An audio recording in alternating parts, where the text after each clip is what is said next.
નમસ્કાર, હું છું કેતલ અને આપ જોઈ રહ્યા છો CB24।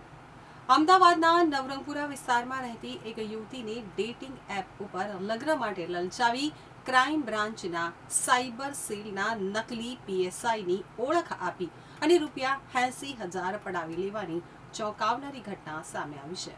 મળતી માહિતી મુજબ નવરંગપુરા વિસ્તારમાં રહેતી 35 વર્ષીય યુવતી એક પ્રતિષ્ઠિત ઇન્સ્યોરન્સ કંપનીમાં મેનેજર તરીકે નોકરી કરે છે। લગ્ન માટે યોગ્ય પાત્રની શોધમાં હોવાથી તેણે એક ડેટિંગ એપ ઉપર એકાઉન્ટ બનાવ્યું હતું। આ દરમિયાન તેની પ્રોફાઇલ રોકી પંચાલ નામના યુવક સાથે મેચ થઈ હતી અને રોકીએ તેને લગ્નનો પ્રસ્તાવ મૂકતા મેસેજ કર્યો હતો। યુવતીએ રોકીની પ્રોફાઇલ ચેક કરી તો તેમાં તેણે પોલીસ યુનિફોર્મ પહેરેલા ફોટા મૂક્યા હતા, જેથી યુવતી તેના ઉપર વિશ્વાસ કરી બેઠી। ત્યારબાદ બંને એકબીજાના ઇન્સ્ટાગ્રામ આઈડી અને ફોન નંબરની આપ-લે કરી હતી। રોકીના સોશિયલ મીડિયા આઈડી ઉપર પણ crime branch cyber cell officer લખેલું હતું। બંને વચ્ચે 3-4 દિવસ સુધી ફોન, વિડીયો કોલ અને મેસેજ ઉપર વાતચીત થઈ હતી। રોકીએ પોતાની ઓળખ ગુજરાત પોલીસના PSI તરીકે આપી હતી।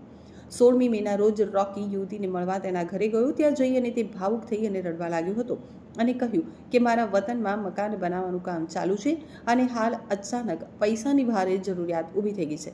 તેની વાતોમાં આવી અને યુવતીએ તાત્કાલિક 80,000 રોકીના ખાતામાં ટ્રાન્સફર કરી આપ્યા હતા। બીજા દિવસે બંને ફરીથી વૈષ્ણોદેવી સર્કલ પાસે આવેલા હેલોક ખાતે મળ્યા હતા અને ત્યાંથી એક કેફેમાં ગયા હતા।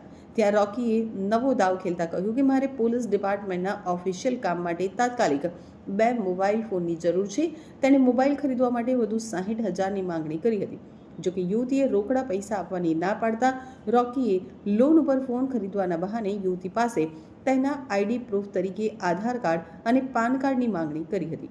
પરંતુ અવારનવાર પૈસાની ડોક્યુમેન્ટ્સ માંગવાના કારણે યુવતીને તેના ઉપર સખત શંકા ગઈ, જેથી તેણે ડોક્યુમેન્ટ્સ આપ્યા ન હતા।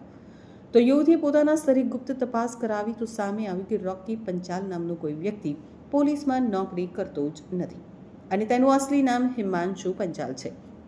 હિમાંશુએ PSI તરીકેની ખોટી ઓળખ આપી અને પોલીસના નકલી યુનિફોર્મનો ઉપયોગ કરી યુવતી સાથે છેતરપિંડી આચરી હતી।